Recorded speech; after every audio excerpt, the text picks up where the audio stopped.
revival broke out at Asbury. And I was like, 15 minutes from my house. And like we heard about it, and we're like, what are the odds that this revival broke out by my house? And so we went to the Asbury revival. And like this is the first time I had been out of the house that hadn't been for like doctor's appointments or therapy, because I was just so disabled. And it was hard for me to be in a group of people because I was so dizzy and sick all the time. And so like I went anyway, like just like trusting God, and like, all right, like God's gonna do something here. And so I went there, and my mom and I went for 2 days, and then on the third day, my mom went up to the front of the Asbury, like of the little chapel, and was like, hey, can my daughter come on stage and have like everyone pray for her for healing? And my mom, or the people were like, oh, we're not doing that. But Solomon was standing right next to the guy who my mom had asked. And Solomon was like, oh, we have a group of people in the basement who are praying for people, like healing and stuff. And I was like, oh, okay. And so like it was like in this little tiny closet in the basement of the Asbury Chapel. It's like, what? No, keep going. Sorry. And like I didn't know what to expect. So I had never seen God's power or like God move. I've never seen anyone pray in tongues or anything like that. And so I go down in there, and there's 5 guys, Solomon one of them. And the first guy that came up to me, he was from Montana, and he said, I had a brain injury and my neck was swollen up so bad that I couldn't move my head. And like I had a minister lay hands on me and tell me that by Jesus' stripes I was healed, and instantly I was healed. And I was like, whoa, okay, like you have a brain injury, I have a severe brain injury.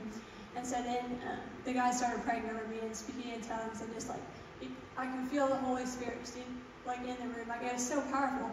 And in the midst of this, the guy that had a brain injury like went in the corner, and he started like weeping, but it wasn't like normal weeping, like it was like super distressed, like I've never seen a man weep like that before. And I didn't know what was going on in the moment, and I was like kind of confused by it. And but later, like after all that had happened, and like I was prayed over, and I wasn't healed completely, but that's like what started my healing journey and my spiritual journey. I started waking up in the middle of the night at like the same time every night, and God would like minister to my heart like what had happened and relate it to the Bible, and just the Holy Spirit would show me what had happened. And like he showed me like, okay, that was Jesus weeping for me in the corner, because it wasn't like a human thing, like it was supernatural. Like wow. There's no way some guy that wow. I had never met before would weep for me like that.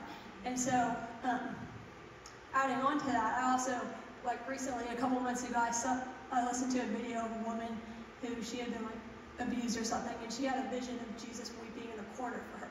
And I was like, the same thing. Wow. The Holy Spirit is saying everywhere. And so that was cool. And so that's like what started my healing journey, but like it was more like spiritual healing first before physical healing. And I'm so thankful to Solomon and all them. Like amazing. And like just them being there in that room was amazing too, because they were only there for like an hour, and then that's all. Like they were there for me, and then I think 2 other people, and it was just very specific timing.